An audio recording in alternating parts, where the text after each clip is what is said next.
however many years that'll be. Who knows?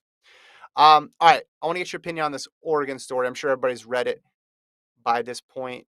Gordon Kengo of the Oregonian wrote an article. Headline is Women Athletes Allege Body Shaming Within Oregon Ducks Track and Field Program. And the story centers around 6 female athletes, Gordon, who left the U of O in recent seasons, talking about issues that they had, being at risk for eating disorders, and just a litany of issues here. They go into detail, pulls out some specific examples as well, too. A lot of it centers around the use of a DEXA scan machine, which is measuring your bone density and also body fat percentage, and the pressure that the athletes felt to meet benchmarks, and their participation was um, impacted based on how they what their data was on the DEXA scans. Um, Everybody should read the article if they haven't yet. I'm assuming most people have. Within the article, there's a quote here from Oregon head coach Robert Johnson that I wanted to read. He says, if those things were their experiences here, it's shameful. Johnson says, we try to give them the information, the execution to deal with these things. If they choose to engage in those, there's help there. We can't read their minds. Um, what was your reaction reading these allegations from Kengo and the Oregonian, Gordon? Well, unsurprised first, kind of like it kind of is making sense that a national caliber program like Oregon is going to go beyond, they're going to over analyze and really dive deep to try to get any minute advantage over the competition, especially because they have the funding. It's like the home of track and field. And so when presented with this, new data point that they can try to, the DEXA scans that they can try to use as an advantage, it can lead to kind of lean into it a little bit too hard and try to oversimplify it. And as a result, there are going to be a percentage of athletes who aren't able to comprehend the data appropriately because they're 18 years old, they're 19 years old. They're not robots who can kind of be like, yes, totally, 13% body fat, I'm on it. See you later, coach. Like, there's people who, we're not, 18 to 22-year-olds aren't professional athletes, and they're not being paid to dedicate their life to something like this. It's, at the end of the day, they're running track and field in college because it's a fun hobby and passion, and it brings them joy to be on a team, and they happen to be also really good at it, and it's fun to compete to win. But when it becomes down to such an analytical thing, the person behind the data can sometimes get lost. And I think this story basically is telling the story of 6 women who weren't able to handle this, understandably, because not everyone is built like a robot, right? And they kind of fell victim to this process of overanalyzing the body fat and like how to, like, I heard, wasn't there a quote in there like they weren't allowed to travel if they're over a certain percentage? There was like just such Right. strict rules around it, and then you start messing with your brain and be like, am I wrong? Like, because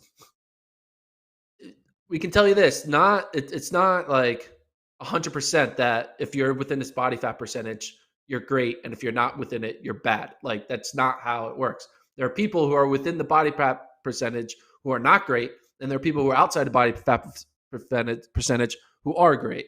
And when you start only focusing on body fat percentage and not focusing on just eating healthy and training hard and being mentally stable, if all you're thinking about is a number, you stop thinking about that you're eating healthy. You just start thinking about eating points, and it's just like, Mm-hmm. food is not points. Food is food. It's supposed to be enjoyed. It's supposed to be, you know, a good part of being a human being. That we put food into us, and then we expose energy to go run fast.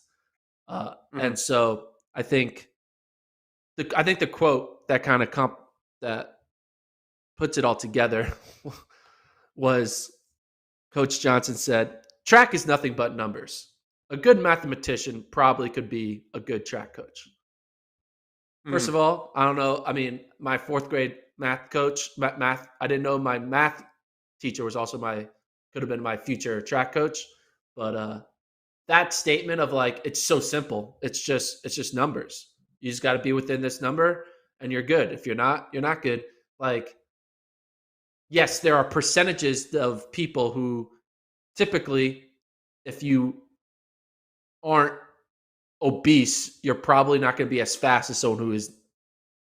If you're obese, you're not going to be as fast as someone who's not obese, right?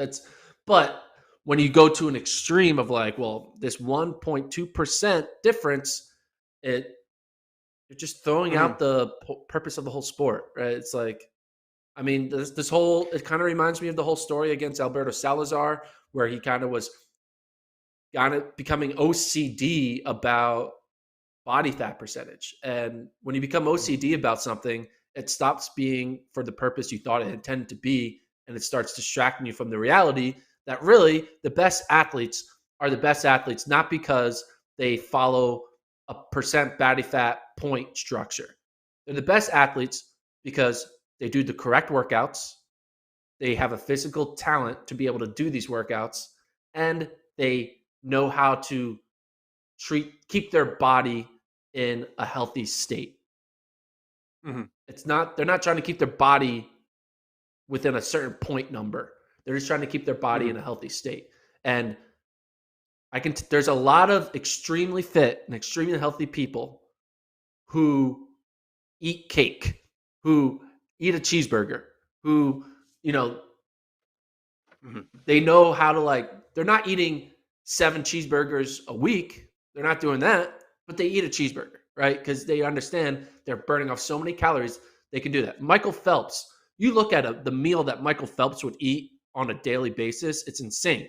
But he can do it Yeah. because he's an elite athlete who's burning off calories and he knows how to keep his body in line. And when you turn things into a number, Michael Phelps ate when he was hungry, so that's what he did. He didn't eat to hit a point number, and he became the greatest Olympian of all time. So I think it's just a problem of some people not able to understand there's nuance to the human body, and human bodies are not Excel sheets and data points. Yes, data can It's help. been Yes, it's yeah. important, but it's not a one and a zero. Well, and this stuff has been going on prior to these advances in technology that allows it to be quantified in such specific ways. So to me, it's not about the machine. And I know the machines are also used for, figure out bone density, right? So to prevent injuries. So there's good stuff that goes along with it as well too. It's more about the culture surrounding. It's the same thing with, oh, we need more of, more nutritionists on our staff, or more psychs on our staff, or more female coaches on our staff. But it's to me, it's like bigger than that. It's like the culture around it. Because if those people are part of a culture that doesn't value the things that you're talking about, that doesn't understand it, then none of that stuff matters, because that's where it all stems from, right? Is the overarching culture. All that other stuff um, can can go wrong and go badly as well too.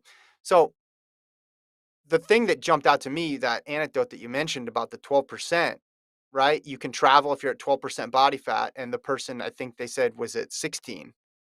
Like, setting just that completely arbitrary line is just very puzzling to me about why you draw that line. And also, just when you read the mathematician quote, there's a couple different ways to read it, right? One is like, oh, like, if we come to this university, we're just a number, basically. Like, we're just going to get punched into a spreadsheet, and then someone's going to tell me, oh, you're going to run this or you're going to run that. Like, there's that side of it too, of this is just basically a factory, and if you're a mathematician, you can figure this out. There's no individualization which is, I think, what the sport always calls for. It's just like there's no one way to do it. There's no one training program, right? And then there's no one perfect body type that you need to excel in this sport. Tiana Bartoletta wrote really well about this, as she usually does on topics like this, and she talked about the different camps breaking down along the issue of people thinking you talk about it at all, it's harmful, or of the other camp saying it's just like this is just part of the sport. We need to live with it. And she says, I believe that for an athlete that is attempting to reach the next level of performance, pretending mass is not a variable is us not addressing a potential influencer of performance. At the same time, acting as if the number on the scale or that athlete's body fat percentage is the performance indicator is straight bullshit, in her words. So, yeah, acknowledging that it's part of it, it's not the whole story. And when you started your point there talking about 18 to 22-year-olds, I think we gloss over the fact of how challenging that time is for anybody, let alone somebody put into a situation of high stakes Division 1 sports.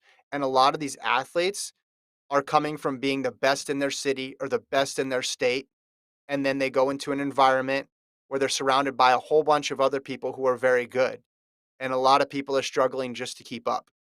And they are willing to take risks and do things in order to stay on top.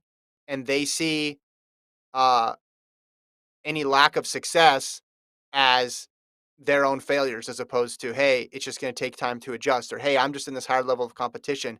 So I think the support system needs to be broadened for these athletes, to like let them know that this is one season in your life. This is not your entire life. This is not your entire running career.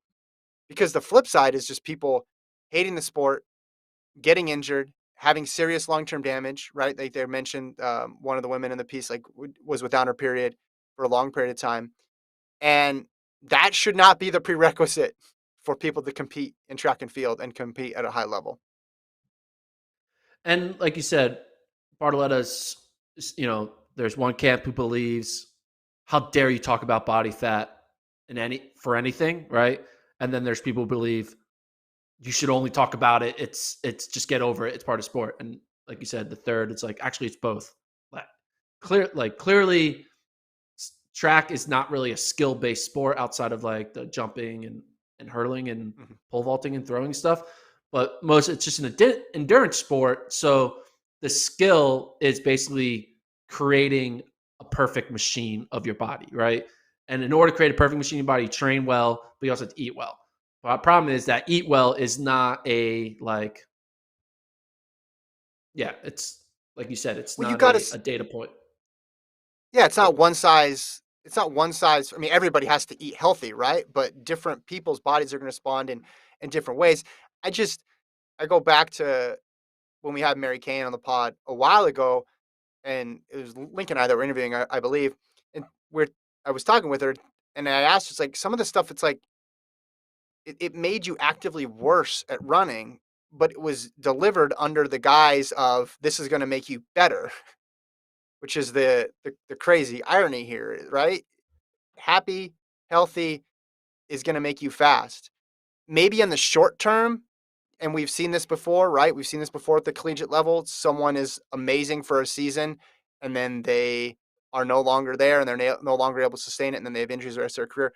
But like long term, like you have to be happy and healthy. You just can't go on with an unsustainable system. So I hope actual changes come about. I know one of the women emailed one of the ADs at Oregon and didn't get a response. I haven't seen, have you seen any responses come out other than the quotes in the article? no, not yet. Yeah, I think one thing that maybe because we've had other kind of news breaking type moments like this in other programs, right? But the difference between this one and the other ones is that this one, all of the people who are kind of leaking the putting out into the open are staying Yep. anonymous, and they rightly should want to stay anonymous if they want to do that. But a lot of times it's harder to kind of bring change around anonymous voices as opposed to like people, Yeah. Mary Kane isn't anonymous. She's like, guys, you know who I am. You saw me run. You saw what I was doing. This is Mhm. what was actually happening behind the scenes. You can kind of be like, Mhm. whoa, it's eye opening. But if it's like, if the story is like a random Nike Oregon Project athlete who we don't know who we're going to say it is, you kind of blur the lines and you're like, oh, it wasn't Mary. Clearly, it wasn't Mary. Yeah. She was really good. You start thinking, oh, it's probably Yeah. the run to the litter athlete, whatever.